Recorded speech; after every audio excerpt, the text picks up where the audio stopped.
Hello दोस्तों, स्वागत है आपका आपके अपने YouTube channel triple E tech solution में। आज के सेशन में हम डिस्कस करने वाले हैं यूडब्ल्यूटी के important question.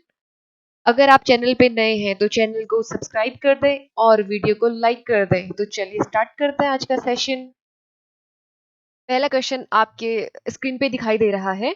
Ammonia is a ammonia है option option A non toxic, option B non inflammable, option C toxic and non inflammable, option D highly toxic and inflammable. तो देखिए यहाँ पे हमें अमोनिया की प्रॉपर्टी बतानी है कि अमोनिया कैसा होता है। यहाँ पे देखिए अमोनिया जो होता है इसे हम डिनोट करते हैं NH3 से। ये एक हाईली टॉक्सिक और इनफ्लेमेबल होता है।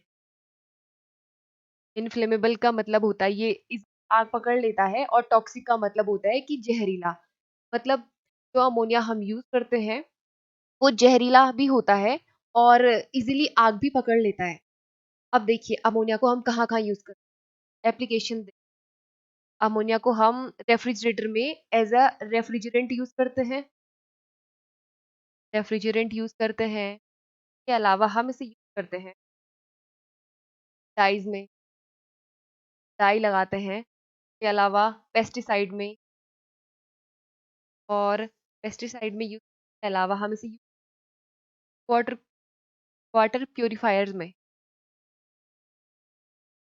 प्यूरिफायर में हम अमोनिया का यूज कि जो हम अमोनिया यूज करते हैं ये जल जाता है और बहुत जहरीला होता है।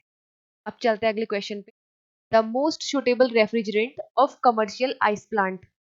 कमर्शियल आइस प्लांट के लिए सबसे सुटेबल रेफ्रिजरेंट कौन सा है? ऑप्शन दिए हैं। ऑप्शन ए है ब्रिन, ऑप्शन बी है NH3 जिसे हम अमोनिया कहते हैं, ऑप्शन सी है फ्रियॉन, और ऑप्शन डी है एयर मतलब हवा। देखिए आइस प्लांट में हम बेसिकली करते हैं अमोनिया NH3 को एज अ रेफ्रिजरेंट, और अमोनिया की एप्लीकेशन मैंने आपको ऊपर वाले क्वेश्चन में पहले ही बता दिए हैं। इसके अलावा अमोनिया का हम और यूज़ करेंगे, जैसे हम डोमेस्टिक एप्लीकेशन या कमर्शियल एप्लीकेशन में हम इसका करेंगे आइस प्लांट, के अलावा पोल्ट्री में, और उसके अलावा जैसे मीट स्टोर कर बहुत लंबे टाइम तक अगर हमें उसे करना होगा तो जिस रेफ्रिजरेटर में हम अमोनिया एज अ रेफ्रिजरेटर, और इसके अलावा हम इस आइसक्रीम आइसक्रीम है, और डेयरी में डेयरी प्रोडक्ट होते हैं जो वो स्टोर। चलते हैं next. Moisture in refrigerant system by. Refrigeration system होता है उसमें मॉइस्चर है तो उसे हम कैसे हटाएंगे? ऑप्शन ए है ड्रायर, ऑप्शन बी है फिल्टर ड्रायर, ऑप्शन सी है डेसेंट, और ऑप्शन डी है all of the above.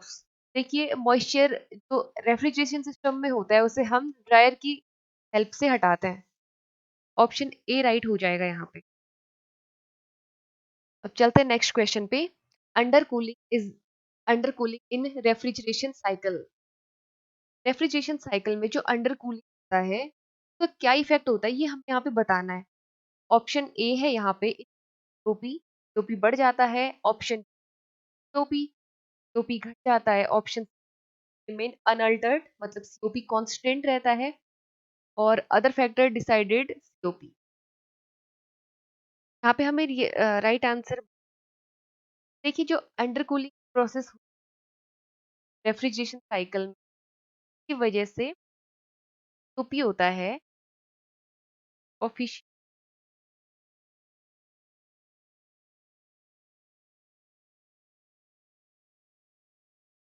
Performance बढ़ जाता है। यहाँ पे ऑप्शन राइट हो जाएगा। Next question. Which of the following cycle air as the refrigerant. Option में दी गई कौन कौन सा साइकिल है जिसमें हम एयर को एज ए रेफ्रिजरेंट लेते हैं? ऑप्शन ए है एरिक्सन, ऑप्शन बी है स्टर्लिंग, ऑप्शन सी है कार्नट, ऑप्शन डी है बेल कॉलेमन। यहाँ पे जो बेल कॉलेमन साइकिल है, यहाँ पे हम रेफ्रिजरेंट एयर लेते हैं, एयर को एज अ रेफ्रिजरेंट, और इस बेल कॉलेमन साइकिल को हम ब्राइटन साइकिल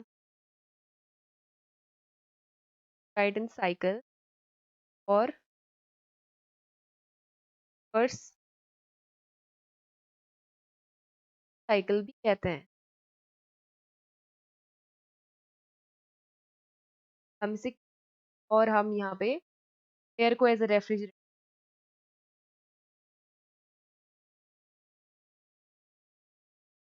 1 टन रेफ्रिजरेंट को respond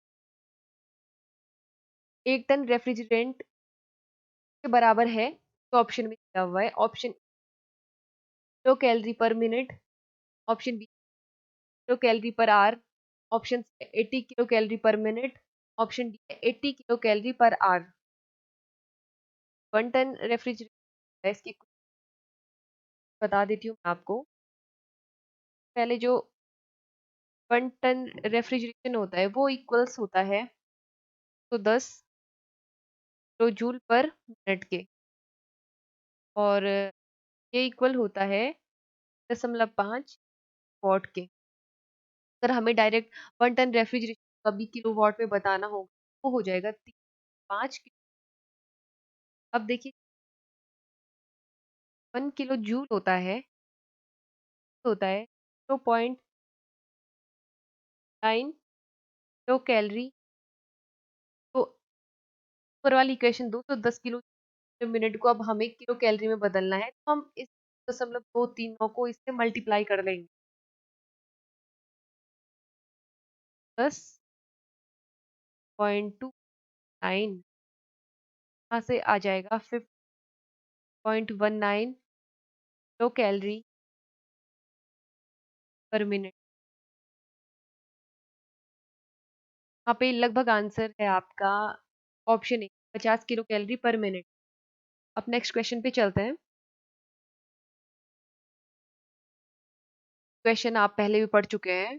the moisture in refrigerant moved by, बस ऑप्शन यहाँ पे अलग है, देख लीजिए आप एक बारी। Option A evaporator, option B safety relief valve, option C humidifier, option D dryer. पे आप ऑप्शन पहले देख चुके हैं, ड्रायर था। अगला क्वेश्चन है the refrigerant for a refrigerator should have. तो रेफ्रिजरेटर में रेफ्रिजरेंट होता है की प्रॉपर्टी क्या होनी चाहिए। ऑप्शन ए है high sensible heat, option B high total heat, option C high latent heat, और option D low latent heat. तो रेफ्रिजरेंट यूज होता है में high latent heat, option latent heat का मतलब होता है गुप्त उष्मा। अब चलते हैं नेक्स्ट क्वेश्चन पे।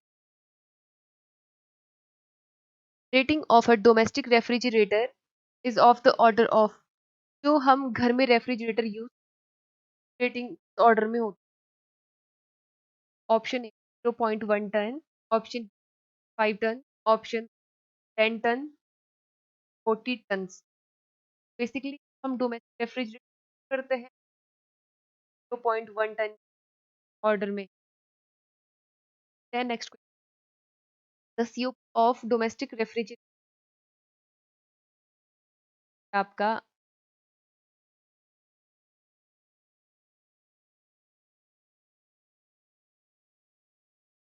Performance refrigerator official. Option less than one, option B more than one, option C equals to one, option D depend upon the make. तो यहाँ पे सीओपी ऑफ डोमेस्टिक रेफ्रिजरेटर होगा ऑलवेज मोर देन वन। यहाँ पे question दिया हुआ है the value of COP in vapour compression cycle is usually. जो वेपर कंप्रेशन साइकिल होता है उसमें जो COP का वैल्यू होता है ये नॉर्मली कितना होना चाहिए, तो ये होना चाहिए always more than unity. The suction pipe diameter of refrigerating unit compressor in compression to deliver side is. जो सक्शन पाइप होता है इसका डायमीटर डिलीवरी साइड के डायमीटर के कंपैरिजन में कैसा होता है। Option A bigger, option B smaller, option C equal, option D smaller and bigger depending on capacity. जो सक्शन साइड का पाइप होता है उसका डायमीटर डिलीवरी साइड के डायमीटर से बड़ा होता है, तो यहाँ पे ऑप्शन ए राइट हो जाएगा, bigger. Most of the domestic refrigerator work on the following refrigeration system. जो डोमेस्टिक रेफ्रिजरेटर होता है मोस्टली वो कौन से रेफ्रिजरेशन सिस्टम पे वर्क करते हैं। Option A vapour compression, option B vapour absorption, option C Carnot cycle, option D Electrolux refrigerator. तो जो डोमेस्टिक रेफ्रिजरेटर होते हैं ये बेसिकली वेपर कंप्रेशन साइकिल पर वर्क करते हैं। इस सिस्टम में रूम की जो हीट होती है उसे एक्सट्रैक्ट कर दिया जाता है इवेपोरेटर के द्वारा और फिर इसे वेपर कंप्रेशन के द्वारा बाहर फेंक दिया जाता है और बाहर की फ्रेश एयर को एंटर करा दिया जाता है। तो यहाँ पे वेपर कंप्रेशन साइकिल आंसर हो जाएगा। अगला क्वेश्चन है ammonia absorption refrigeration cycle require. जो अमोनिया अब्जॉर्प्शन रेफ्रिजरेशन साइकिल की रिक्वायरमेंट होती है वो क्या होती है। Option A very little work input, option B maximum work input, option C nearly same work input as for vapour compression cycle, option D zero work input. जो ammonia absorption refrigeration cycle होता है ये vapour compression cycle के comparison में very little work input पर काम करता है, तो यहाँ पे ऑप्शन ए राइट हो जाएगा। अगला क्वेश्चन है an important characteristic of absorption system of refrigeration is. जो अब्जॉर्प्शन सिस्टम होता है इसकी जो इम्पॉर्टेंट कैरेक्टरिस्टिक होती है वो क्या होनी चाहिए। Option A noisy operation, option B quiet operation, option C cooling below 0 degree Celsius, option D very little power consumption.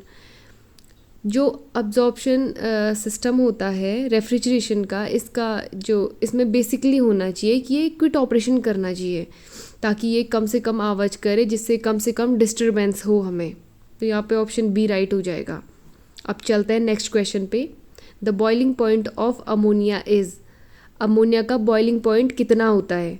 Option A है 100 डिग्री सेल्सियस, ऑप्शन बी है 50 डिग्री सेल्सियस, ऑप्शन सी है 33.3 degree Celsius, option D है 0 degree Celsius. तो ammonia 33.3 degree Celsius पे boil हो जाता है, तो ऑप्शन यहाँ पे सी हो जाएगा। अगला क्वेश्चन है 1 ton refrigeration is equals to the refrigeration effect correspond to melting of 1000 kilogram of ice.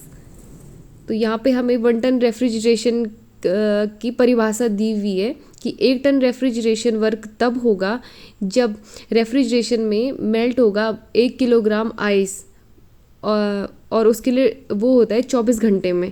तो यहाँ पे यही ऑप्शन में पूछा हुआ है कि कितने टाइम में ये 1000 किलोग्राम आइस को मेल्ट करेगा। ऑप्शन ए है 1 घंटे में, ऑप्शन 2 है 1 मिनट में, ऑप्शन सी है 24 घंटे में, ऑप्शन डी है 12 घंटे में। तो यहाँ ये हो जाएगा 24 घंटे में। 1 टन रेफ्रिजरेशन में जब 24 घंटे में 1000 किलोग्राम आइस को मेल्ट कर दिया जाता है। तो आज का सेशन हमारा यहीं तक था। अगर आपको मेरी मेहनत और आज का सेशन पसंद आया